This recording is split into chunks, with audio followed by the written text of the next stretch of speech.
잘 오셨습니다. 저는 로버트 브레이커입니다. 좋아요. 제가 돌아왔습니다. 헤이맨, 저는 3주간 휴가를 떠나서 잘 쉬다가 왔습니다. 제가 떠난 동안에 많은 일들이 있었고 사람들은 제게 이메일을 보내서 브레이커 형제 빨리 돌아오세요. 매주 설교를 다시 올려주세요. 이스라엘에 많은 일들이 일어나는 거 보고 계신가요? 하셨고 저는 예, 저도 보고 있었습니다. 그렇게 저는 3주간을 보냈고 그동안에 세상이 많이 바뀌었더군요. 많은 일들이 일어났습니다. 제가 무슨 말을 하는지 모르시겠거든 당신은 지금 이스라엘의 상황을 보십시오. 이스라엘에서 무슨 일이 일어나는지 보십시오. 이스라엘이 전쟁 중인 것처럼 보이죠. 하마스가 수백 발의 로켓을 이스라엘로 쐈는데 여러분이 영상을 보셨다면 그건 마치 하늘에서 별들이 떨어지는 것처럼 보였을 겁니다. 그 로켓과 미사일들이 이스라엘 사람들 머리 위로 퓨 하고 비처럼 쏟아지는 광경이 말이죠. 저는 온라인 게시판들에서 분위기를 확인했는데 이스라엘이 나쁜 쪽인 것처럼 말들이 돌고 있는 걸 봤죠. 저는 이상하다 생각했습니다. 이스라엘이 공격을 당하고 있는데 그들이 나쁘다고 비난을 받는 게 의아하죠. 온 세상이 이스라엘이 잘못했어, 이스라엘이 나빠 하면서 이스라엘이 팔레스타인에 보복 공격하는 걸 비난하고 있었습니다. 전 뭐지? 하면서 페사콜라 도심 쪽으로 갔는데 17번가 다리 쪽으로 달을 몰다 보니 팔레스타인의 해방을 요구하는 친팔레스타인 시위대가 보였습니다. 온 세상이 한쪽 편을 들고 있는 것처럼 보이는데 세상 사람들은 아니 우리는 이스라엘의 반대편을 지지할 거야. 우리는 이스라엘을 돕기 원치 않아. 이스라엘을 방어하기를 원치 않아. 라고 하는 상황이고 저는 그걸 보면서 성경은 이 모든 것들에 대해 어떻게 말씀하는가 생각하죠. 우리 크리스찬들은 이 모든 상황을 어떻게 봐야 하나요? 왜 세상은 심지어 일부 나라들이 나서서 저러고 있나요? 성경은 전적으로 이스라엘을 지지함에도 말입니다. 여러분은 우리가 어쩌면 마지막 날들에 있고 성경이 말씀한 대로 모든 일들이 일어나고 있음을 아십니까? 제가 그렇게 바라보고 있는데요. 그래서 저는 우리가 오늘 시편 122편을 봐야겠다고 생각했습니다. 시편 122편 6절인데 우리는 현재의 이스라엘 땅에 대해서 볼 것이고 제가 여러분께 전달하고자 하는 건 이걸 어떻게 묘사하면 좋을까요? 일종의 독후감이라고 할까요? 저는 성경이 이스라엘 땅에 대해 어떻게 말씀하는지를 알려드리겠습니다. 우리는 하나님께서 그 땅이 누구에게 속했다 말씀하는지를 알아보겠는데 이제 여러분이 성경의 하나님을 믿고 그를 따르고자 한다면 제 말이 설득력이 있습니다. 성경은 이스라엘에 대해서 또 이스라엘이 누구에게 속했는지를 말씀합니다. 그래서 우리는 그 사실을 알아보는 보람된 성경 공부를 하겠는데 누가 원하는지 그 땅을 원하는지 확인하겠고 우리는 질문을 던질 겁니다.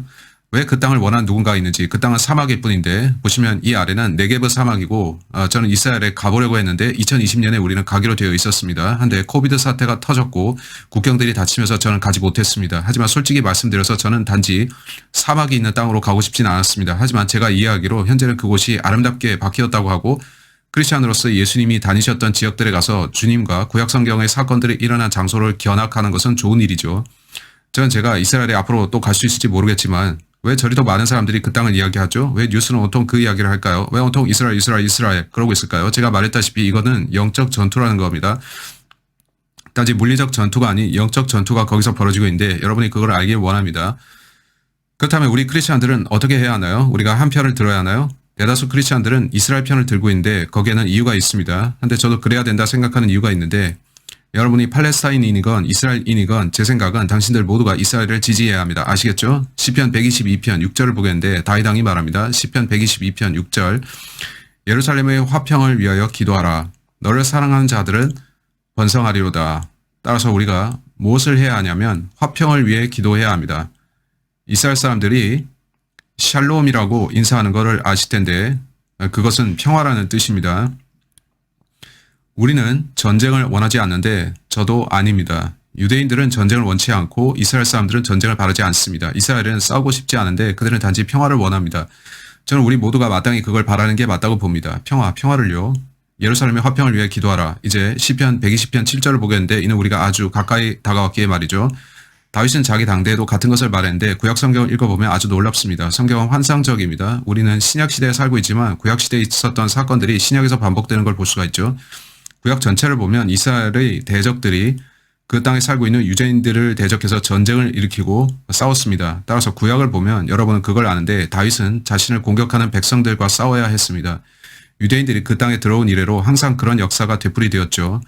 누군가 항상 말하기를 아니 우리는 유대인들을 쫓아내기를 원한다고 했는데 그건 흥미롭지 않습니까? 따라서 다윗이 시편 120편 7절에서 뭐라 말하나요?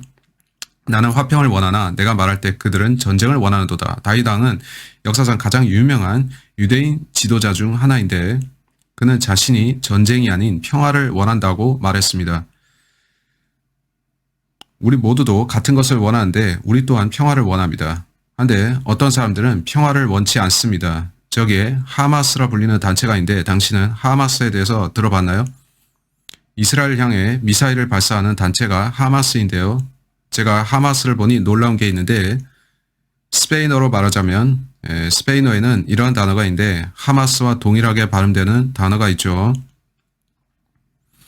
제 생각에 그 액센트가 하마스일 겁니다. 제 기억이 맞다면요. 스페인어에서 하마스의 뜻은 never, 결코입니다. 여러분이 하마스와 그 조직에 속한 자들을 보면 그들은 이스라엘을 몰아내기를 원하는데 그들은 평화롭게 그 땅을 공유하기를 거절합니다. 그들은 우리가 모든 것을 다 차지하기 전까지 결코 쉬지 않겠다고 말합니다. 자기들이 다 차지하겠다는 건데 이 얼마나 이상한 이름입니까? 믿거나 말거나 여러분은 이름들 안에 의미가 있는 거 아시죠? 성경은 이에 대해 뭐라 말씀합니까? 많은 사람들이 팔레스타인의 우호적인데 그래서 그들은 팔레스타인 해방을 말합니다. 그건 반식민주의와 연결되어 있는데 그들은 유대인들을 식민주의자로 보고 있습니다. 그들이 그 땅으로 들어가 다른 사람들이 땅을 차지하고 있다는 겁니다. 우리는 그 땅이 팔레스타인인들의 것이라 믿습니다. 라고 그들은 말하는데 그 땅을 자기들 것으로 만들려 하는 유대인들이 잘못했고 그들이 나쁘다고 말하면서 유대인들에게 그럴 권리가 없다고 합니다. 저는 그들의 생각을 이해할 수 있는데 하지만 유대인들에게 그 땅을 요구할 권리가 있습니까? 성경을 보겠는데 이는 성경에 따르면 그들에게 권리가 있습니다. 창세기 12장을 보겠습니다. 저는 오늘 약간의 역사 강의를 하겠는데 저는 여러분에게 팔레스타인과 이스라엘이 싸우는 이 모든 일의 배경을 알려드리려 합니다. 저는 이 모든 일에 영적 배경이 있다는 사실, 곧 물리적 전쟁의 배후에 영적 전쟁이 있다는 걸 말씀드립니다. 성경은 어떻게 말씀하나요? 여러분은 미국이 하나님과 성경으로 세워진 걸 아십니까? 건국의 아버지들 중 대다수가 그들이 구원받지 않았을 수도 있지만 그들은 성경을 읽는 사람들이었고 그 당시 모든 사람들이 성경을 읽었습니다. 역사를 통해 보면 사람들은 성경을 읽었고 사실 우리 달력도 예수님 중심으로 되어 있죠. 수많은 사람들이 성경을 읽고 있기 때문입니다. 올해는 AD, 아노 도미니, 곧 예수 탄생 후 2021년이죠. 역사 전체를 보면 부정할 수 없는 사실이 우리 건국의 아버지들은 성경을 따랐다는 겁니다. 오케이? 한데 보면 요새 사람들은 성경으로부터 벗어나려고 하고 있습니다. 미국의 공립학교들에서는 성경을 소지할 수 없고 기도도 할 수 없다고 하죠. 미국은 성경의 하나님을 몰아내버렸는데 애석한 일입니다. 이로 인해 많은 미국인들이 성경을 읽지 않고 있고 성경이 이 이슈에 대해 어떻게 말하는지 모릅니다. 대신 그들은 뉴스 미디어를 따라가는데 미디어들은 이스라엘이 나쁘다, 이스라엘이 잘못했다고 합창합니다. 그러면 여러분은 성경은 이 문제를 어떻게 말씀하는지를 봐야 합니다. 그래서 성경을 확인하겠는데 저는 여러분이 이 일을 이해하길 바랍니다. 왜냐하면 이것은 아랍과 팔레스타인인들 그리고 유대인 사이의 전투이니까요. 왜 이 전투가 일어나는가요? 그 시작은 거의 4,000년 전으로 돌아갑니다. 아주 오래전으로 돌아가는데 이건 새로운 갈등이 아니라는 겁니다. 이건 오래전 이슈인데 수천 년 전부터 시작되었습니다. 오케이? 그 당사자들이 누구이며 성경은 어떻게 말씀하는지를 우리가 알아야겠죠. 성경은 여기에 아브라함이라 불리는 남자가 있었다 합니다. 그가 아브라함이란 이름을 갖기 이전에 그는 아브람이었습니다. 성경은 하나님께서 아브람이란 이 사람을 선택하셨다 하는데 또한 성경은 하나님께서 이 사람과 언약을 체결하셨다 하죠. 하나님께서 뭔가를 맹세하셨는데 주께서는 아브라함이란 이 사람에게 뭔가를 주셨습니다. 여기에 아브라함이라고 쓰겠습니다. 우리는 이 아브라함이라는 사람을 살펴보겠는데 그에게는 두 아들이 있었습니다. 성경을 보시면 여러분은 아브라함이 뭔가 받았다는 사실을 분명히 압니다. 그것은 땅이었는데 아브라함은 그 땅을 받았습니다. 그럼 시작해 봅시다. 저는 관련하여 많은 성경 구절을 인용할 겁니다. 창세기 12장 1절 주께서 아브라함에게 말씀하셨는데 너는 내 고향과 내 친족과 내 아비의 집을 떠나 내게 보여줄 땅으로 가라. 아브라함이란 이름의 뜻은 높은 아버지인데 성경은 나중에 그 이름이 아브라함으로 바뀌었다 하고 그 뜻은 많은 민족들의 아비란 뜻입니다. 여러분 그 이유가 뭔지 볼 겁니다. 주께서 아브라함에게 말씀합니다. 넌 내 고향과 내 친족과 내 아비의 집을 떠나 내가 내게 보여줄 땅으로 가라. 내가 너로 큰 민족을 이루게 할 것이며 내게 복을 주고 내 이름을 위대하게 하리니 너는 복이 되리라. 이제 뭐라 말씀하지 보세요. 너를 축복한 자들에게 내가 복을 주고 너를 저주한 자를 저주하리라. 내 안에서 땅의 모든 족속들이 복을 받을 것이라 하셨더라. 한 사람이 받는 축복으로선 대단한 것이죠. 하나님께서는 아브라함이란 사람에게 이렇게 말씀하셨죠. 7절 보세요. 주께서 아브라함에게 나타나시어 말씀하기를 내가 이 땅을 내 씨에게 주리라 하시니 그가 그곳에다 자기에게 나타나신 주께 제단을 쌓았더라. 이제 창세기 13장 14절 우리는 많은 구절들을 읽을 텐데 여러분이 그 문맥을 이해해야 됩니다. 본문은 씨에 대해 말씀합니다. 아브라함에게는 두 아들이 있었는데 이스마엘이란 아들과 이삭이란 아들이 있었습니다. 이스마엘과 이삭. 이건 모비딕에 나오는 이스마엘이 아닙니다. 나는 이스마엘이라고 해. 하하. 어쨌든 작가는 성경에서 아이디어를 찾았죠. 여기 창세기 13장에서 우리는 이어지는 약속을 봅니다. 구약 전체에서 특별히 창세기에서 우리는 하나님께서 이 남자와 그의 씨에게 땅을 주기로 약속하신 걸 봅니다. 그가 어떻게 말씀하시나요? 창세기 13장 14절에서 17절까지 어떻게 말씀하는지 봅시다. 롯이 아브라함에게서 갈라진 후에 주께서 아브라함에게 말씀하시기를 이제 내 눈을 들어 내가 있는 곳에서부터 북쪽과 남쪽과 동쪽과 서쪽을 바라보라. 이는 내가 보는 모든 땅을 내가 내게 줄 것이며 네 씨에게 그가 어떻게 말씀하는지 보세요. 영원히 주고. 따라서 이 땅은 하나님께서 한 남자와 그의 씨에게 주신 땅입니다. 놀라운 일이죠. 여러분이 하나님을 믿는다면, 혹자는 그러지 않지만 여러분이 하나님 말씀을 믿는다면 주께서 어떤 사람에게 어떤 땅을 주셨다는 걸 압니다. 이 땅은 그가 들어가서 영원히 소유하고 살아야 하는 땅입니다. 주께서 누구에게 말씀하시나요? 16절. 내가 내 씨를 땅의 티끌 같게 할 것이미니 사람이 땅의 티끌을 셀 수 있다면 내 씨도 셀 수 있으리라. 일어나서 그 땅을 가로와 세로로 걸으라. 내가 그것을 내게 주겠음이라 하시더라. 따서 가로와 세로로 그 땅 전체를 아브라함은 평생에 걸쳐 걸었고 하나님께서는 그 땅이 그와 그의 씨의 것이라 확인하십니다. 이제 창세기 15장 18절로 가겠습니다. 창세기 15장 18절. 그날에 주께서 아브라함에게 언약을 세워 말씀하시기를 내가 이 땅을 이집트 강에서부터, 자 이건 나일강을 말하는 것이겠죠. 근데 또 보세요. 큰 강 유프라테스까지 내 씨에게 주었으니, 자 이건 바빌론 근처까지를 말합니다. 동편으로 말이죠. 따라서 이건 아주 광대한 영토인데 여기 보시는 현대 이스라엘의 협소한 영토보다 훨씬 크죠. 나일강에서부터 고대 페르시아였던 땅 근처까지 미치는 겁니다. 이제 계속 봅시다. 하나님께서 국경을 정하신다는 사실이 흥미롭죠. 창세기 17장 6절로 8절. 내가 너를 심히 다산하게 하리니 내가 내게서 민족들을 이루며 내게서 왕들이 나오게 하리라. 내가 나와 너와 내 뒤에 올 내 씨 사이에 대대로 내 언약을 세우리니 영원한 언약을 삼고 너와 내 씨의 하나님이 되리라. 내가 너와 내 뒤에 올 내 씨에게 내가 타국인으로 있는 땅 즉 가나안의 모든 땅을 주어 영원한 소유가 되게 하며 나는 그들의 하나님이 되리라 하시니라. 아시겠죠? 아브라함에겐 이스마엘과 이삭이란 두 아들이 있었다고 했죠. 이스마엘은 그가 여종 사이에 낳은 자식이었습니다. 하나님께서는 그 아들을 택하지 않으셨는데 이는 우리가 성경을 읽어보면 주님께서 이스마엘을 택하지 않으시고 이삭을 택하셨음을 봅니다. 여러분은 이스마엘이 현대 아랍 민족들의 뿌리라는 사실을 아십니까? 그들 중 다수가 이스마엘로부터 나왔는데 잠시 살펴보겠습니다. 이스마엘과 에서의 씨가 섞였는데 보시면 아브라함의 계보 중 하나님께서 선택하신 혈통과 또 다른 혈통이 있습니다.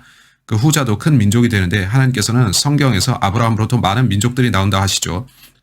모든 아랍 민족들은 아브라함으로부터 나왔습니다. 유대인들 또한 아브라함에서 왔고요. 최근에 어떤 협정이 맺어졌는데 그건 평화협정이라고 할 수 있습니다. 그걸 아브라함 협정이라 부르는데 제 기억에 그건 제러드 쿠슈너라는 자가 마쿠에서 추진한 겁니다. 그는 아랍 나라들과 유대인들에게 가서 우리 모두의 공통 조상이 아브라함 아닙니까? 하며 설득했고 그래서 협정 이름이 아브라함 어코드가 됐습니다. 왜냐하면 유대인들은 아브라함의 자손이고 아랍인들도 아브라함의 자손이니까요. 흥미롭지 않나요? 한데 아랍인들이 나온 그들의 혈통은 하나님께서 그 땅을 주시지 않은 혈통입니다. 나는 이쪽 백성에게 그 땅을 주겠다라고 주님은 말씀하셨죠. 저는 하나님께서 그 땅을 아랍인들이 아닌 이스라엘 유대인들에게 주셨다는 걸 증거하겠습니다. 사람들은 이 사실을 들으려 하지 않지만 그건 성경에 나오는 사실이고 여러분 그걸 알아야 합니다. 창세기 21장 12절로 가겠습니다. 창세기 21장 12절. 하나님께서 아브라함에게 말씀하시기를 내 아이나 내 여종으로 인하여 이스마엘 얘기를 하고 계십니다. 내 눈에 근심하지 말고 사라가 내게 말한 모든 것에 있어 그녀의 음성에 경청하라. 이는 이삭 안에 난 자가 내 씨라 불릴 것임이라. 하나님께서는 자신이 이스마엘이 아닌 이삭을 택했다 말씀합니다. 하나님께서는 내가 언약을 맺을 것인데 이 증서, 이걸 뭐라 부를지 모르겠는데 이것은 일종의 토지 증서입니다. 하나님께서는 내가 이스라엘 땅을 내게 언약과 약속을 통하여 주겠다. 나는 이 땅이 내 것임을 약속하고 이스마엘이 아닌 이삭에게 이 땅이 돌아갈 것을 약속한다고 하시죠. 와우, 정말인가요? 이게 성경이 말씀한 게 맞나요? 네, 계속 봅시다. 창세기 22장 16절, 창세기 22장 16절. 말하기를 주가 말하노라, 내가 스스로 맹세하노라. 하나님께서 말씀합니다. 이는 내가 이같이 행하여 내 아들 곧 내 독자를 아끼지 아니하였음이니 복으로 내가 내게 복을 주고 번성으로 내가 너희 씨를 하늘의 별들처럼 또 바닷가의 모래처럼 번성케 하리니 내 씨가 그의 원수들의 문을 차지하리라. 와우. 하나님께서는 그의 씨 이삭을 택하셔서 대적들의 성문을 차지하게 하신다고 합니다. 그의 대적들이 그 땅을 차지하러 올 텐데 주님께서는 아니다. 내 대적이 아닌 내 씨가 그 땅을 얻을 것이다 라 하십니다. 내 씨 안에서 땅의 모든 민족들이 복을 받으리니 이는 내가 나의 음성에 복종하였음이라 하더라. 이제 창세기 28장으로 갑시다. 창세기 28장 따라서 여러분이 역사와 성경을 알면 무슨 일이 일어나는지 압니다. 이삭에겐 두 아들이 있었는데 한 명은 에서 또 한 명은 야곱이었습니다. 성경은 에서가 잘못을 저질렀는데 그가 자신의 장자권을 팔아먹었다고 합니다. 그는 장자로서 어떤 권리를 갖고 있었는데 그 권리를 팔았습니다. 하나님께서는 에서를 바라지 않는다. 나는 그를 좋아하지 않는다라고 하셨는데 그가 그렇게 했기 때문입니다. 그래서 하나님께서는 야곱을 택하셨는데 창세기 28장 1절을 봅시다. 이삭이 야곱을 불러서 그에게 축복하고 명하여 그에게 말하기를 너는 가나안의 딸들에서 아내를 얻지 말지니 문맥적으로 그는 야곱에게 이 말을 하는 겁니다. 이제 3절 4절을 봅시다. 전능하신 하나님께서 내게 복 주시고 너로 다산케 하시고 번성케 하시어 너로 수많은 백성을 이루게 하시며 아브라함의 복을 내게 주시되 너에게와 너와 함께한 내 씨에게 주사 너로 하나님께서 아브라함에게 주셨던 땅 곧 내가 타국인으로 있는 그 땅을 상속받게 하시기를 원하노라 하며 그래서 잠시 보면 성경은 에서가 아닌 야곱이 권리를 받았다 합니다. 여러분은 이스마엘과 에서가 현대 아랍인들의 조상인 걸 아십니까? 그들 중 다수가 자신을 팔레스타인 사람이라고 부르는데 그들은 이 지역을 팔레스타인이라 명칭하기를 좋아합니다. 흥미로운 사실은 그 지명이 필리스티아에서 왔다는 건데 아십니까? 팔레스타인이라는 명칭은 필리스티아에서 왔습니다. 이스라엘 백성이 출애굽 여정을 떠날 때 하나님께서는 필리스티아인들과 전쟁하지 말고 유대인들에게 약속된 땅으로 가라고 했습니다. 따라서 팔레스타인이라는 단어가 필리스티아에서 왔다는 거 흥미롭습니다. 재밌죠? 필리스티아인들은 하나님의 백성이 아니었고 그들은 하나님을 대적하는 자들이었습니다. 하나님께서는 이스라엘이 필리스티아와 싸우게 하셨습니다. 우리는 창세기 28장을 보고 있는데 13, 14절 마저 봅시다. 3, 4절에서 하나님께서는 보라 약속은 야곱에게 주어졌다라고 하셨죠. 이제 13, 14절을 보시면 보라 주께서 그 위에 서서 말씀하시기를 나는 내 아비 아브라함의 주 하나님이요 이삭의 하나님이라 내가 누운 땅을 내가 너와 내 씨에게 주리라. 여러분이 창세기를 보다 보면 계속 반복되는 것이 아브라함, 이삭, 야곱으로 땅의 약속이 계승된다는 겁니다. 이스마엘과 에서가 아니라는 겁니다. 14절을 말씀하길 내 씨는 땅의 티끌같이 될 것이며 너는 서쪽과 동쪽과 북쪽과 남쪽까지 멀리 퍼지리라. 땅의 모든 족속들이 너와 내 씨 안에서 복을 받으리라. 이제 창세기 32장 28절을 보겠는데 많은 사람들이 이스라엘 민족은 어디서 왔는지 묻습니다. 누가 이스라엘을 시작했고 그들은 어디서 왔는지 묻는데 본문이 그것의 답입니다. 창세기 32장 28절은 말씀하길 그 사람이 말하기를 내 이름이 더 이상 야곱이라 불리지 아니할 것이요 이스라엘이라 불리리라. 이스라엘은 하나님의 통치자 혹은 하나님의 군사를 뜻합니다. 그것이 이스라엘의 뜻입니다.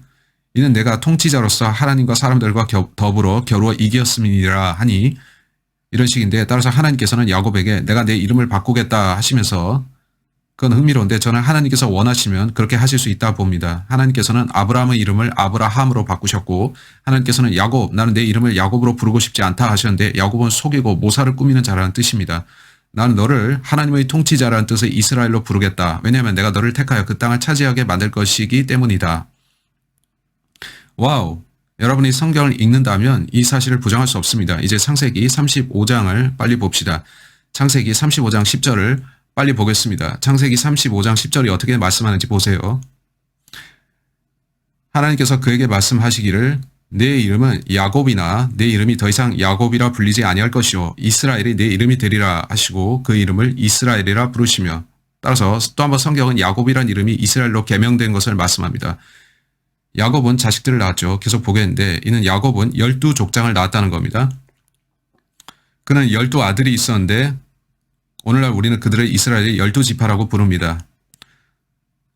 따라서 이스라엘에는 12지파가 있는데 여러분이 그걸 알건 모르건 간에 제가 그 이름들을 거명하지는 않겠습니다. 오케이? 근데 하나님께서는 이스라엘 곧 야곱에게 하시는 말씀 중 그 12아들들, 12족장들에 대해 이런 말씀을 하십니다. 11절 하나님께서 그에게 말씀하시기를 나는 전능한 하나님이라 다산하고 번성하라. 민족과 민족들이 무리가 되게서 나올 것이며 왕들이 내 허리에서 나오리라. 12절 내가 아브라함과 이삭에게 준 땅을 내게 주며 내 뒤에 올 내 씨에게 그 땅을 주리라 하시고 하나님께서 그와 말씀하시던 그곳에서 그를 따라 올라가시더라.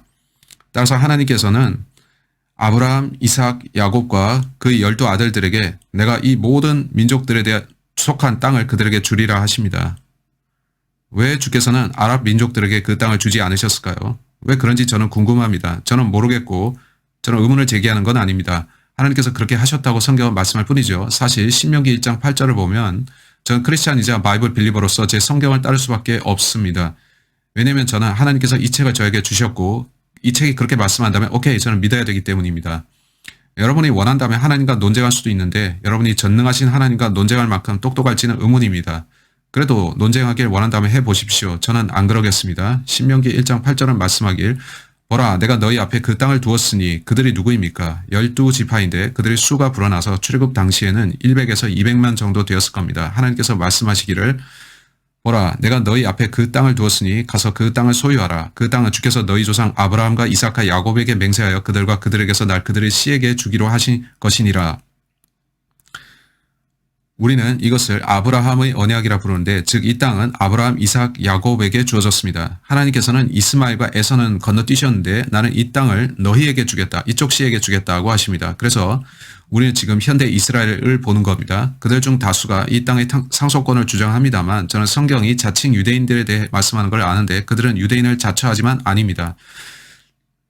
저는 그 주제로 들어가지는 않겠는데 저는 진짜와 가짜 유대인들을 구분하는 그걸 자세히 말하지는 않겠습니다. 하지만 저는 살면서 유대인을 자처하는 사람들을 만났는데 저는 언제나 그들에게 한 가지를 묻습니다. 대부분의 경우 그들은 이 질문에 답할 수 있습니다. 그 대답을 보고서 저는 그들이 진짜인지 가짜 유대인인지 확인합니다. 이는 자칭 유대인들이 많기 때문인데 그들은 진짜 유대인이 아닙니다. 그들은 진짜를 흉내내는 자들입니다. 제가 유대인을 만날 때 저는 당신 이스라엘 사람이군요. 유대인이시군요. 오케이, 당신 어느 지파 사람입니까? 그러면 그들은 대답하길, 저는 이사칼 지파입니다. 저는 유다 지파입니다. 납달리 지파입니다. 시몬 지파입니다. 이런 식으로 그들은 자기 지파를 말합니다. 만일 제가 유대인을 자처하는 어떤 사람을 만났는데 그에게, 당신 어느 지파 출신인가요? 물었을 때 그가 모르겠다고 하면 저는 의문을 제기할 수 있죠. 당신 진짜 유대인 맞나요? 하고, 왜냐하면 진짜 유대인들은 그들의 구약 성경을 알기에 그들 중 대다수는 자기들이 어느 지파에 속했는지 압니다. 저는 그걸 발견하고 놀라운데 우리는 거의 4,000년 전으로 올라가는, 제가 맞게 봤다면 아브라함은 BC 2000년경에 살았고 우린 여기 있는데 거의 4,000년 전을 이야기하는 겁니다. 여러분은 성경이 아담에서 예수까지 이어지는 족보들의 책임을 압니까? 따라서 자신의 족보를 2000년 전까지 거슬러 올라가고 또 아브라함까지 올라간 다음 또 아담까지 간다면 어떻게 되나요? 유대인들은 기록을 잘 보존했고 그들은 자신이 어느 지파로부터 나왔는지 대개 알고 있습니다. 제사장들은 주로 레위 지파인데 흥미로운 것은 그들의 성씨가 코헨일 경우, 코헨은 히브리 말로 제사장을 뜻하기에 제사장, 즉 레위 지파 혹은 레위 제사장들 계보라는 겁니다. 따라서 성씨가 코헨인 그 사람들은 레위 지파에서 왔을 겁니다. 제 말은 그런 식으로 추측할 수 있는 단서들이 있다는 거죠. 그런 거 보면 흥미롭습니다. 따라서 하나님께 따르면 이스라엘은 누구 땅입니까? 이스마엘과 에서 자손들의 땅입니까? 아니요. 하나님께서는 그 땅이 이스라엘 땅이라고 하셨죠. 여러분이 역사를 안다면 저 그렇게 말하는데 여러분이 성경을 보시면 이스라엘이 결국 이집트로 들어갔고 400년간 그들은 포로 생활과 종살이를 했음을 압니다. 이집트인들이 부리는 노예가 된 것이었죠.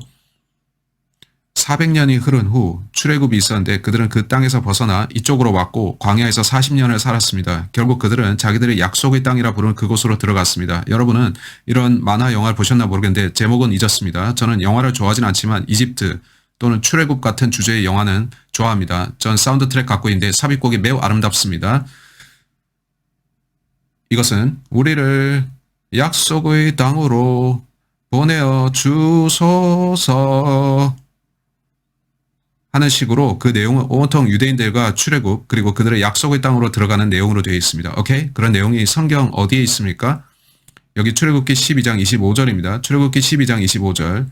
너희가 주께서 약속하신 대로 너희에게 주실 그 땅에 가면 이 의식을 지킬지니라. 따라서 그들에게 그 땅에 대한 약속이 주어졌는데 400년 만에 그들은 그 땅으로 다시 가게 됐고 그 땅은 약속의 땅이라고 불렸습니다. 그곳은 그들에게 약속의 땅이었는데 따라서 유대인들은 그곳에 정착해서 살았고 여러분이 구약을 찾아 읽어보시면 무엇을 발견합니까? 유대인들이 그 땅에 정착해서 거주했는데 무슨 일이 일어났습니까? 그들이 범죄하였고 그들은 바벨론으로 잡혀가서 70년 동안 있었습니다. 그것이 바빌론 포로기라고 하죠. 따라서 70년의 기간이 흐른 후 그들은 거기서 나와서 본토로 돌아왔습니다. 여러분, 성경에서 그런 일이 여러 번 일어나는 거 보십니까? 이스라엘 백성, 곧 유대인이 땅을 받았다가 하나님께서 그들을 징계하시면 잡혀갔다가 그 땅을 떠났다 다시 돌아오고 또 잡혀갔다가 돌아오고 반복하죠. 따라서 우리는 그걸 보면서 아우 흥미롭군 합니다. 하나님께서 어떻게 말씀하는지 보세요. 따라서 그들이 그 땅을 떠날 경우 하나님께서는 그들이 우리는 이제 그 땅에서 끊어졌습니까? 라고 할 때 아니다 내가 약속했고 그건 영원한 약속이다. 너희가 잠시 떠나겠지만 그 땅은 여전히 너희 것이다. 너희는 그곳으로 돌아올 것이다. 라고 주님 말씀하는데 저는 신명기 7장 6절 내용이 흥미롭습니다. 신명기 7장 6절은 말씀하기를 이는 내가 주 너희 하나님께 거룩한 백성이미니 주 너희 하나님께서 땅 위에 있는 모든 백성 위에 너를 택하시어 자신의 특별한 백성이 되게 하셨습니다. 자, 이게 뭔가요? 하나님께서 이스라엘에게 어떻게 말씀합니까? 너희는 선택된 민족이다. 내가 다른 모든 백성 위에 너를 선택했다. 자, 이건 좀 하나님께서 편애하시는 거 아닌가요? 네, 근데 왜 그렇게 하시죠?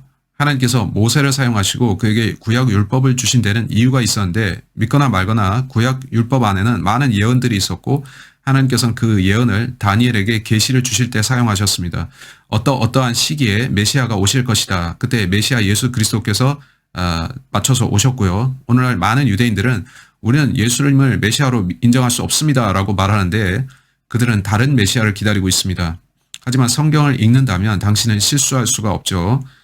예수께서는 다니엘이 예언한 바로 그 정확한 시점에 오셨기에 그분은 메시아입니다. 다니엘 9장을 말하는 겁니다.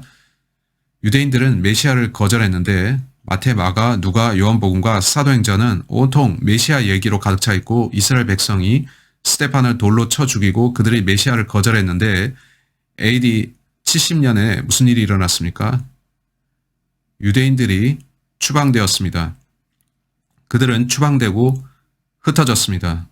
우린 이것을 흩어짐이라 부르는데 유대인들의 디아스포라, 여기에 학명이 붙는데 디아스포라라는 명칭을 씁니다. 저는 그저 흩어짐이라 부르겠습니다. AD 70년에 모든 유대인들이 쫓겨나고 그들은 자기들의 본토를 거의 2000년간 비워두게 됐습니다. 그 후 뭔가 기적적인 일이 일어났는데 1947년 유엔이 그 땅을 분할했습니다. 그들은 자기들이 분할하는 그 땅을 팔레스타인이라고 불렀죠. 그 땅의 절반을 유대인들에게 주고 절반은 아랍인들에게 주자고 했습니다. 그렇게 그 두 민족 다 그곳에 살게 하자고 했는데 당시 유엔도 성경을 알았고 유대인들이 그 땅에 권리가 있는 걸 알았기 때문이죠. 1947년에 많은 유대인들이 귀환했고 1948년 그들은 국가의 재수립을 선포했습니다. 유대인들은 감격했는데 이는 그들이 거의 2000년이 지나 자기들의 나라를 다시 세웠기 때문입니다. 왜 그들은 그 땅으로 돌아가려고 했습니까? 성경은 하나님이 그 언약이 영원한 언약이며 그 땅은 영원한 그들의 소유라고 했기 때문인데 하나님께서 그 땅을 그들에게 영원히 주셨습니다.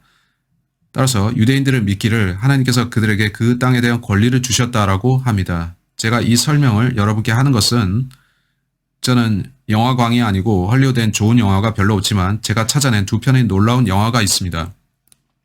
그것은 깨끗하고 훌륭하며 이 주제에 대한 것입니다. 그중 하나는 엑소더스로서 폴 뉴먼이 주연했고 유대인들이 배를 타고 본토로 돌아오려고 하는 내용입니다.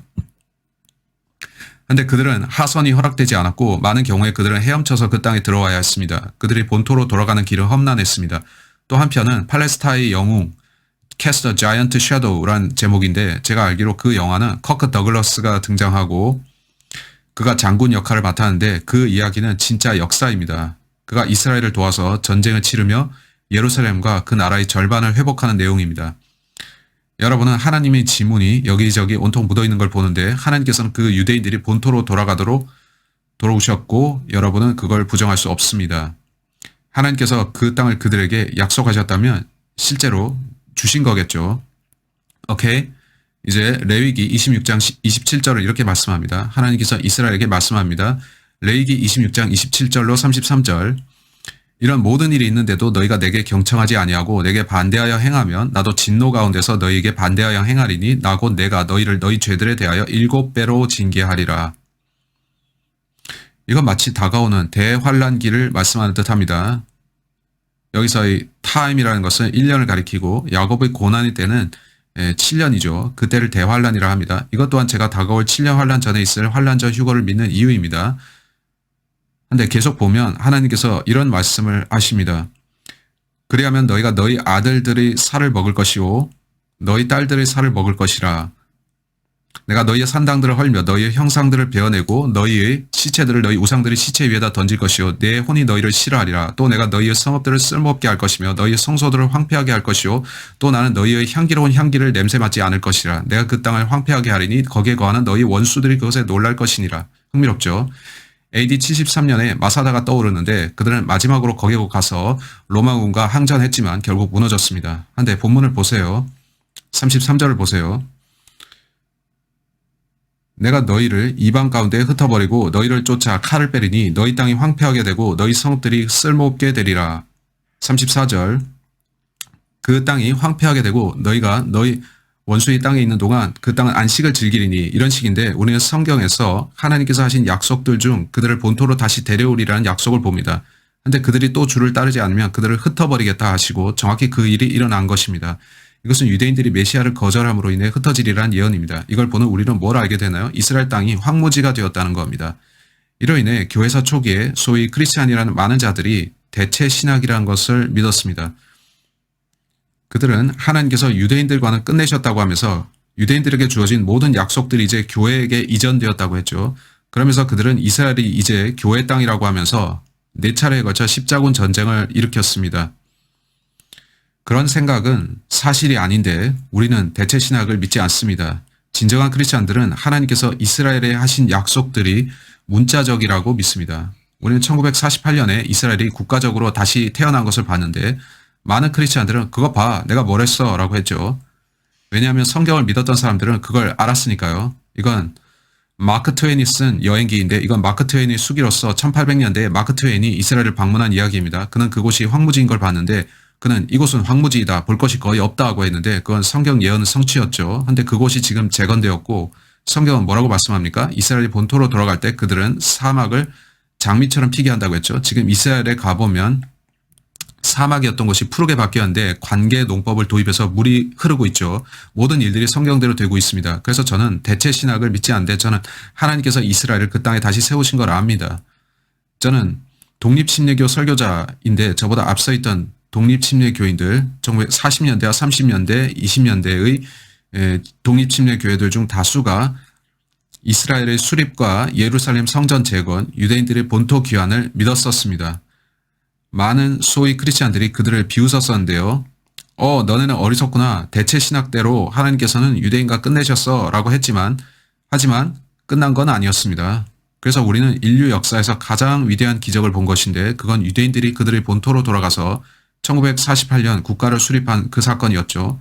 제가 왜 그거를 기적이라고 부르는지 아시나요?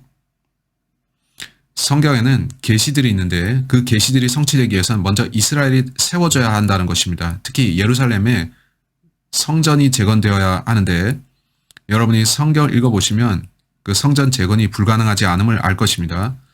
성경은 성전 재건을 예언했는데 이스라엘이 세워지고 유대인들이 귀환했으니 성경대로 성전도 세워져야만 예언이 성취됩니다. 제가 여러분께 설명드리고 또 보여드리겠는데 여러분께 언급할 구절이 많지만 이걸 먼저 봅시다. 신명기 30장을 봅시다. 신명기 30장.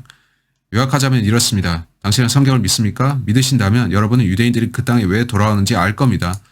어떤 자칭 크리스찬들은 자기들이 유대인들을 좋아하지 않는다고 하는데 사실 로마 카톨릭 교회는 암흑시대 동안 반유대주의였습니다. 그들은 유대인들을 죽이라고 하면서 예수님과 교회는 그들과 아무 상관도 없다고 말했죠. 그건 바른 생각이 아닌데 정직하게 말해서 그들은 하나님의 택한 백성이고 하나님께서 그들을 징계하신 것입니다.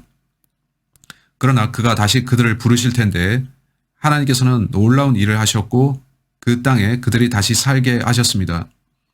이건 참 대단한 일이죠. 신명기 30장 3절에서 5절까지를 보세요. 하나님께서는 구약에서 예언하시기를 그들이 그 땅을 떠나고 그 땅이 황량해질지라도 그런 일을 우리는 이미 봤지만 주께서는 그들을 다시 데려오시겠다라고 하셨습니다. 단지 성경을 믿는 그 사람들만이 1947년에서 48년에 그 일이 일어나기 이전부터 이스라엘이 마지막 때에는 본토로 돌아올 것이라고 말했었던 겁니다. 세상이 그들을 비웃으면서 아니 할 때 그들은 아니라고요? 성경이 말씀하셨으니 남아있는 예언 성취를 위해서 그렇게 되어야 합니다라고 말했죠. 신명기, 저와 함께 신명기 보시죠. 30장 3절에서 5절까지 보면 그때는 주 너희 하나님께서 내 사로잡힘을 돌이키시고 너를 긍휼히 여기시어 주 너희 하나님께서 너를 흩으셨던 모든 민족들로부터 너를 돌이켜 모으시리라. 하나님께서는 유대인들에게 너희가 온 세상에 흩어질지라도 그들은 독일로 가고 러시아로 가고 폴란드에도 있었고 또 온통 흩어졌습니다. 주께서는 너희가 온 민족들 가운데 흩어질지라도 내가 너희를 다시 데려오리라 하셨는데 자 4절을 보세요. 너희 가운데 어떤 사람이 하늘 맨 끝까지 쫓겨갔을지라도 주 너희 하나님께서 거기로부터 너를 모으실 것이요 또 거기서부터 그분께서 너를 데려오시리라. 주 너희 하나님께서는 내 조상들이 차지했던 땅으로 너를 데려오시리니 그리하면 내가 그것을 차지할 것이요 그분께서는 내게 선을 행하시고 내 조상들보다 너를 더 번성케 하시리라. 와우. 따라서 하나님께서는 그들이 본토에서 쫓겨날 때가 있다 하시는데 그건 그들이 자기들의 메시아 예수 그리스도를 거절했기 때문입니다. 그들이 모든 민족들 가운데 흩어져 있는 때에 내가 그들을 다시 데려오겠다라고 하십니다. 우리는 그 일이 1947년에 시작된 걸 봤고 1948년에 그들은 국가 수립을 선포했는데 놀라운 일이죠. 성경은 진짜입니다. 성경은 사실입니다. 이제 우리 크리스찬들은 그런 일이 일어나야 된다는 걸 알았죠. 우리는 앞으로 무슨 일이 남아있는 것도 알고 있습니다. 우리는 그들이 본토로 돌아오고 나서 70년 이상 흐른 것을 아는데 이제 무슨 일이 일어날까요? 스가랴서로 가봅시다. 성경에 따르면 이후에 일어나야 할 일은 지금 그 땅에 있는 유대인들이 성전을 재건하는 그 일이라는 것입니다. 따라서 이후에 성전이 재건될 텐데 그 성전 재건은 아주 신속히 일어날 겁니다. 저는 그 일이 내년에 있을지 혹은 2년 후에 있을지 모르고 혹은 5에서 10년 사이에 있을지 모르는데 제가 믿기로 그 일은 향후 수년 내에 있을 것 같습니다. 이스라엘이 성전을 재건하려 할 텐데 그 성전은 또 파괴될 겁니다. 제가 그걸 어떻게 아는지 아십니까? 성경이 말씀하기 때문입니다. 스가랴서 6장 15절로 가봅시다.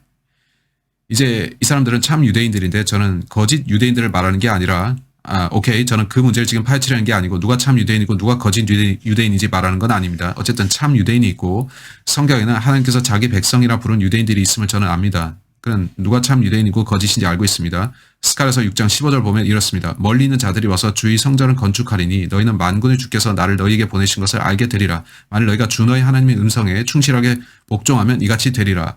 성전이 재건될 겁니다. 여러분이 성경을 아신다면 우리가 교회 시대에 있다는 것과 모든 구원받고 거듭난 자들에게 앞으로 휴거가 일어난다는 사실을 아실 겁니다. 참 크리스찬들은 휴거되어 올라갈 것이고 그러면 대환란이 올 것입니다.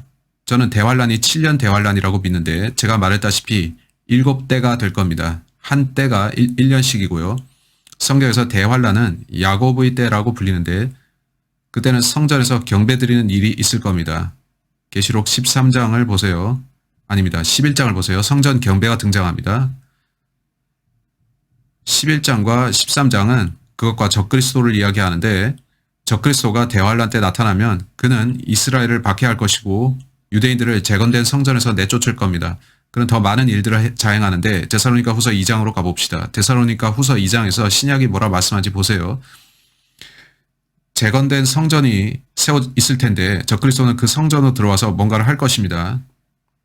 데살로니가 후서 2장 3절 아무도 어떤 모양으로든지 너희를 미혹하지 못하게 하라. 이는 먼저 배교하는 일이 이르지 않고 또 그 죄의 사람 곧 멸망의 아들이 나타나지 않고서는 그날이 오지 아니함이라. 여기에서의 그 날은 2절의 그리스도의 날입니다. 죄의 사람은 전 3년 반 동안 적그리스도를 말하는데 그는 3년 반 동안 죄의 사람으로 있다가 멸망의 아들로 탈바꿈합니다. 4절에서 그는 대적하는 자며 또 하나님이라고 불리는 모든 것과 숭배받는 대상 위에 자신을 높여 하나님이 성전에 앉아 하나님처럼 보여 자신을 하나님이라고 하느니라. 따라서 적그리스도는 예루살렘으로 올 것이고 와서 재건된 성전에 앉을 텐데 믿거나 말거나 그는 언약궤가 있는 자리로 와서 여러분은 언약궤의 그림을 봤을지 모르겠는데 언약궤는 보좌처럼 생겼습니다. 사람이 거기에 앉을 수 있습니다. 적그리스도는 성전에 앉아서 자기가 하나님이라고 선언할 것입니다. 그는 내가 참 하나님이요 내가 참 메시아다라고 할 것이고, 불행히도 일부 사람들은 그를 그렇게 영접할 것입니다.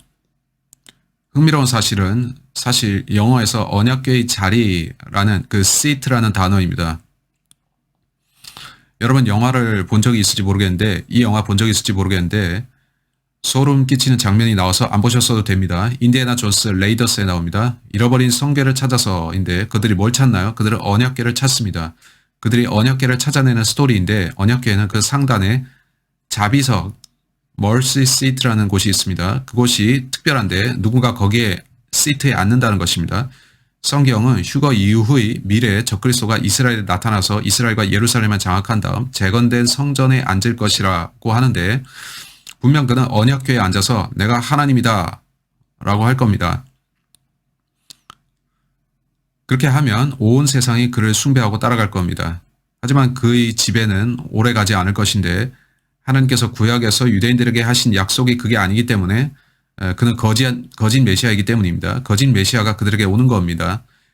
예수께서는 자기 이름으로 오는 자가 있을 것인데 너희가 나를 받아들이지 않으면 그를 받아들일 것이라 하십니다. 그들은 자기들의 메시아를 거절했고 누군가가 난폭하게 와서 그들을 깨울 겁니다. 그들이 받아들인 자는 잘못된 메시아라는 거죠. 이사야서 9장.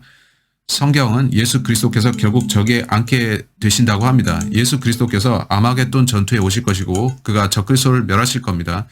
계시록을 보면 그 사실이 잘 나오는데, 예수님은 천년왕국을 수립하러 오셔서 예루살렘의 보좌에 앉아 1000년간 통치하실 겁니다.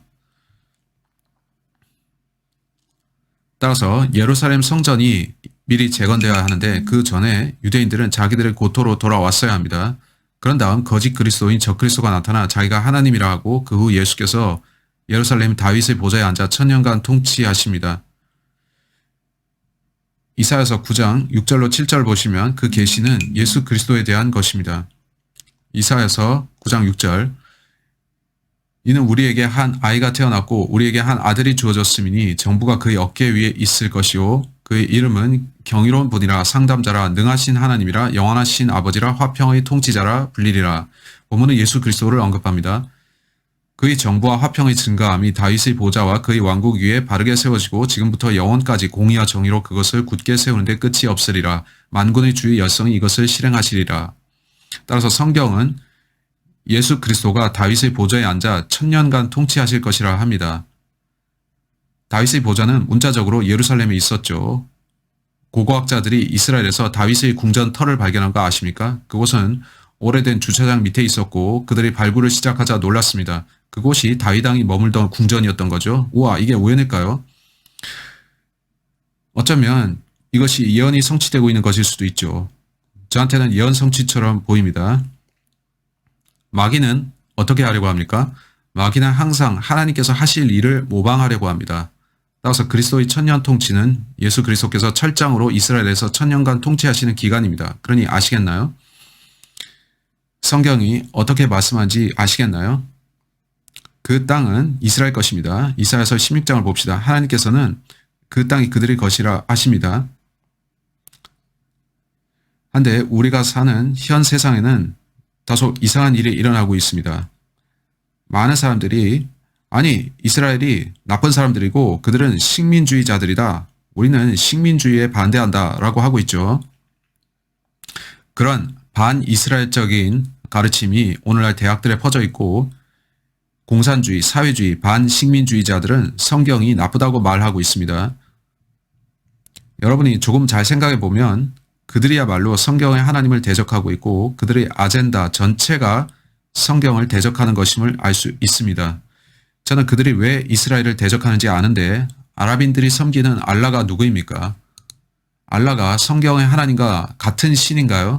전 여러분에게 이 숙제를 드리는데 우리 인터넷에서 월드넷 데일리라는 사이트로 들어가셔서 BC 1700년의 폭력의 신이라고 쳐보십시오.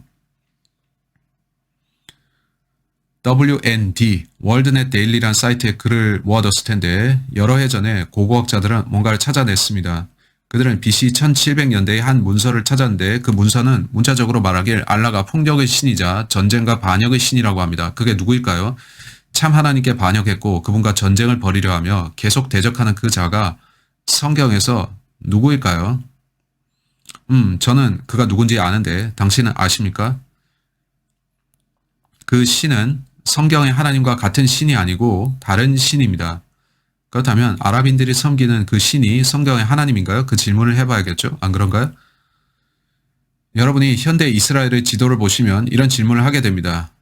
왜 이렇게 국경선이 그어졌을까 하고 말이죠. 이건 세대적 진리라는 책인데 제가 보여드리고자 하는 것은 만일 당신이 원래 이스라엘이 아브라함을 통해 받은 그 땅을 알고자 하면 여기에 나오는 원래의 국경을 보셔야 한다는 겁니다.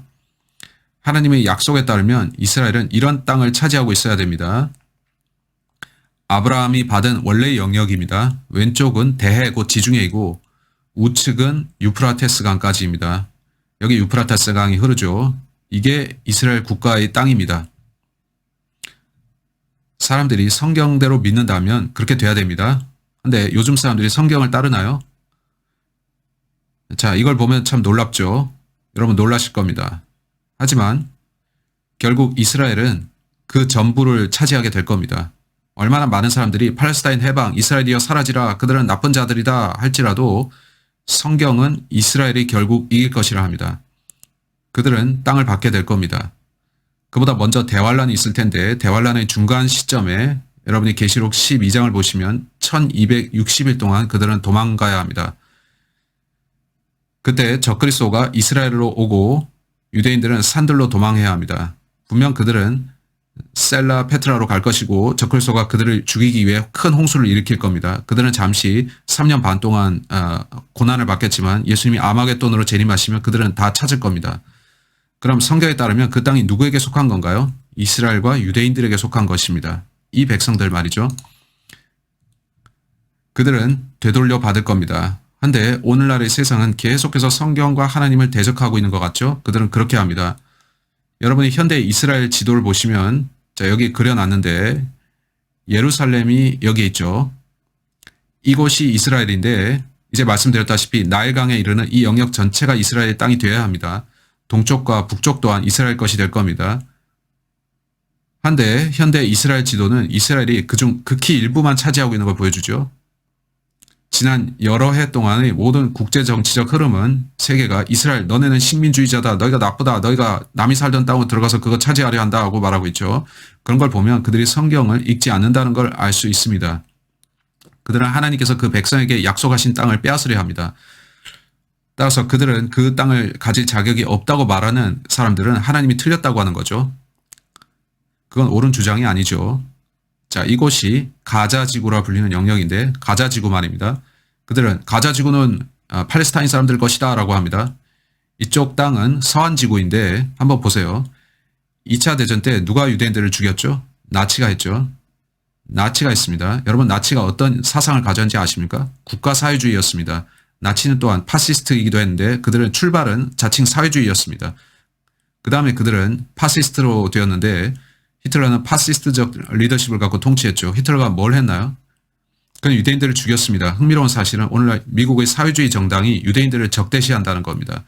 마치 우리는 2차 대전 때의 나치가 그들의 반셈주의를 실행했던 일의 반복을 보는 것 같습니다. 흥미롭지만 이 주제는 다른 문제니 넘어가죠. 여기에 노아가 있는데 그는 세 아들 셈, 함, 야펫이 있었습니다. 여러분이 노아의 후손들을 보면 셈은 에벨을 낳았는데 에벨 Heber 이 이름에서 히브리라는 단어가 나왔습니다. 유대인들이 그렇게 불리는데 그들은 히브리인이라 불립니다. 결국 아브라함도 히브리인 혈통에서 나온 것을 우리는 보는데요. 또한 흥미로운 점은 요즘 여러분이 반유대주의, 여러분이 반이스라엘 입장을 취하고 있다면 반셈주의이기도 하다는 겁니다. 그 용어는 셈에서 나왔는데 따라서 저는 모든 것이 성경과 조화를 이루고 있음을 봅니다. 따라서 반이스라엘 입장의 사람들은 친나치입니다. 저 이렇게 말하고 싶진 않지만 그들이 2차 대전 때 이스라엘 대적한 자들 아닌가요? 근데 나치가 뭐 때문에 유명해졌습니까?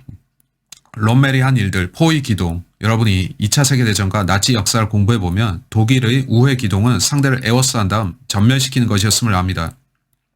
제가 현대 이스라엘 지도를 보면서 어리둥절한 것은 이스라엘의 정책과 그들이 하는 일이 팔레스타인에게 이 땅을 주자는 건데 그들이 그렇게 하면 문자 그대로 쌈 싸먹히게 됩니다. 그게 얼마나 쉬운지 아십니까? 어느 날 아랍국들이 우리는 예루살렘을 차지하기를 원한다라고 하면서 서한지구로 침투해 들어와서 우회 기동하면 예루살렘이 그들의 것으로 순식간에 떨어집니다. 적그리스도가 와서 그렇게 하면 완벽한데 그는 거기에 앉아서 내가 하나님이다 할 것입니다. 정확히 성경이 예언한 대로 그는 행동하겠죠. 그래서 우리는 이스라엘 땅이라는 주제를 이렇게 마치려 하는데 많은 사람들은 이곳을 팔레스타인이라 부릅니다. 저는 그렇게 부르지 않는데 성경에 그런 지명은 없기 때문에 저는 그곳을 팔레스타인 땅이라 불러야 할 이유가 없습니다. 많은 사람들은 그렇게 부릅니다. 많은 사람들은 팔레스타인 해방하라, 저 악한 유대인들 쫓아내라고 하는데 저는 와우, 저건 나치의 재현 아닌가? 그런 것 같은데 하죠. 제 말은 저는 단지 묻고 있다는 거죠. 그들은 유대인들 악하다, 그들은 식민주의자다, 그들은 잘못하고 있다, 그들은 그 땅에 있어서는 안 된다 하는데 유대인들은 역사적으로 그 땅에 살았습니다. 그들에겐 누구보다 권리가 있고 토지 증서가 있는데 성경이 그들의 토지 증서입니다. 성경에서 하나님은 그 땅이 그들의 것이라 증거하십니다. 여러분, 하나님을 대적하려 합니까? 제 말은 법정에서 이 증거가 통용된다는 겁니다. 법정에 가서 제가 이 부동산은 제 것이라고 말하면서 제가 가져온 증거물을 제시하면 그게 만일 4,000년 된 문서인데 그 증서는 제 할아버지를 거슬러 올라가는 조상들이 남긴 것이라면 그러면서 제 소유권을 주장하면 어떤 재판관이 그거 당신 땅 아닙니다라고 하겠나요? 그는 그 땅이 당신 것이란 증거가 충분합니다라고 할 텐데 왜 온 세상은 이스라엘 대적합니까? 그 배후에 영적 전쟁이 있는 거 아닐까요? 그 전쟁은 오래전부터 있었던 하나님과 마귀의 전쟁이라는 겁니다. 마귀가 그 땅을 원하기에 성경이 그가 행동하리라 예고한 대로 성전에 앉으려 하는 거 아닐까요? 성경이 적그리스도에 대해 이야기하길 그는 한 사람이라고 하는데 여러분이 요한계시록 13장을 보시면 그는 암살당합니다. 그의 오른 눈과 오른팔에 문제가 생긴 채로 그는 되살아납니다. 그러자 온 세상이 그 짐승의 치명적 상처가 치유된 것을 보고 놀라는데 그 남자가 와서 성전에 앉고 자신이 하나님이라고 합니다. 그 자가 누구입니까? 저는 그가 문자적으로 사탄이 육화된 인간인 적그리스도라고 믿습니다. 마귀가 성전에 들어가서 자비석에 앉은 다음 내가 하나님이다 라고 합니다. 오늘날 우리가 보는 모든 일들, 유대인들과 그들의 땅에 대해 권리에 반대하는 모든 사람들, 마귀를 도와서 그 일을 성취시키는 자들인 것입니다. 여러분은 의아해하면서 저는 소위 크리스찬이라는 사람들이 어떻게 이스라엘의 반대편에 설 수 있는지 모르겠습니다 라고 하죠. 저는 누구 편을 들지는 않겠고 제 생각은 예루살렘의 화평을 위해 기도하라는 겁니다. 아멘. 예수께서 돌아오시면 이 땅에 1000년간의 평화가 있을 건데 따라서 제가 할 수 있는 최선은 휴거가 속히 오라는 기도입니다. 예수님 오시라고 기도하는 거죠. 한데 여러분이 유대인이라면 이 땅이 당신들 것임을 알아야 합니다. 또한 당신들은 타국인들에게 사랑과 자비를 베풀어야 합니다. 실제 제가 만난 대부분의 유대인들은 말하기를 우리가 원하는 것은 단지 화평이고 우리는 사람들에게 선대하려 합니다 라고 하죠. 그들은 싸움을 걸고 미사일을 쏘고 사람들 죽이고 싶어 하지 않습니다. 그들은 벙커 안에 들어가서 자기들 머리 위로 떨어지는 미사일을 피하고 있는 거죠. 그들은 단지 그 땅을 지키고 싶어 하고 그들은 그 땅이 자기들에게 속했음을 아는데 그 땅은 거의 4,000년간 그들의 것이었습니다. 이것이 성경이 말씀하는 내용인데 이사야서 16장 5절로 7절을 읽고 마치겠습니다. 이사야서 16장 5절. 그 보좌는 자비 가운데 굳게 설 것이요. 이것은 예수님이 오시는 장면인데 그는 유대인이셨죠. 그는 자신이 1000년 평화를 수립하실 겁니다. 그 보좌는 자비 가운데 굳게 설 것이요. 그는 다윗의 장막에서 심판하며 공의를 찾고 이것은 성전을 말하는데 따라서 성전은 반드시 재건되어야 합니다. 의를 신속히 행하며 참으로 그 위에 앉으시리라. 6절. 우리가 모압의 교만을 들었나니 그가 아주 교만하도다. 모압인들은 이스마엘과 에서와 같은 계통에 속한 자들인데 흥미롭죠. 본문은 그가 매우 교만하다 합니다. 그의 거만과 교만과 분노도 들었으나 그의 거짓말들은 그렇게 되지 않을 것이라. 흥미롭습니다. 그러므로 모압이 모압을 위하여 통곡하되 모두가 통곡할 것이며 킬 하레셋의 기초들을 위하여 너희가 애통하리니 그들은 반드시 괴로움을 당하리라. 제가 발견한 흥미로운 것은 여러분이 성경을 읽으면 정당화가 안 된다는 겁니다. 다른 누군가 이스라엘 땅을 점유하고 있으면 말이 되지 않습니다. 성경은 반복하고 반복해서 말하기를 하나님께서 그 땅을 유대인들에게 주셨다 합니다. 하나님께서 육신이 되어 예수 그리스도로서 이 땅에 오셨는데 예수님은 육신으로 나타나신 하나님이셨습니다. 그는 다시 하늘로 가셨고 다시 육신으로 이 땅에 오시어 이스라엘에서 1000년 통치를 하실 겁니다. 이 모든 일들이 이 조그마한 이스라엘 땅에서 일어납니다. 우리는 그 일을 오늘날 보고 있습니다. 성경에 무지한 많은 사람들이 영문을 모른 채 이 모든 일들이 무슨 뜻입니까? 왜 매일 뉴스에 예루살렘과 이스라엘이 나옵니까? 이게 다 뭡니까? 합니다. 그들은 뉴스를 보면서 성급하게 결론을 내립니다. 유대인들이 나쁜 놈들이래. 그들은 식민주의자들이고 그 땅을 불쌍한 팔레스타인 사람들한테서 훔쳤대. 그들은 나쁜 민족이야. 그렇게 사람들은 거짓을 믿습니다. 하지만 여러분은 그게 거짓이 아닌지를 의심해 봐야 됩니다. 성경은 거짓은 꺾일 것이고 그들의 거짓말들이 지속되지 못한다 말씀합니다. 본문에서 말씀한데 그의 거짓말들은 그렇게 되지 않을 것이라. 따라서 저는 오늘 진실을 여러분께 구하려고 노력했습니다. 여러분이 진리를 원한다면 성경에 진리가 있습니다. 진실은 그 땅이 이스라엘과 유대 국가의 것이라는 겁니다. 그들의 땅입니다. 그들은 타국인들이 그들과 함께 살도록 허용하는 아주 배려심 있고 선한 사람들입니다. 한데 와우, 외교와 정책에 의해서 어떻게 그 땅이 분할되려 하는지 보세요. 그 자들은 유대인들을 쫓아내고 싶어 합니다. 그들의 아젠다는 전 세계를 통제하는 것인데 적그리스도는 전 세계를 장악할 겁니다. 그는 재건된 성전에 앉아 예루살렘으로부터 전 세계를 지배하려 할 것입니다. 예수님이 오셔서 세상을 구원해 주시기를 바라는 것 외에 우리가 무슨 말을 더 하겠습니까? 성경이 진리라면 진리지만 예수께서는 나는 길이요 진리요 생명이라 나로 말미암지 않고는 아버지께로 올 사람이 아무도 없느니라고 하셨습니다. 당신은 구주로서 예수님을 믿어야 합니다. 저는 당신이 그분께 와서 그를 발견하기를 원하는데요. 이는 성경에 따르면 예수 그리스도 외에는 구원이 없기 때문입니다. 그를 구주로 믿으시고 현재 이스라엘 사태가 뭘 뜻하는지 아십시오. 성경이 그에 대해 뭐라고 말씀하는지 아십시오. 우리는 어떤 민족을 미워하는 게 아닙니다. 우리는 언제나 성경을 따르도록 힘써야 합니다. God bless you. 다음 시간에 뵙겠습니다. 바이바이.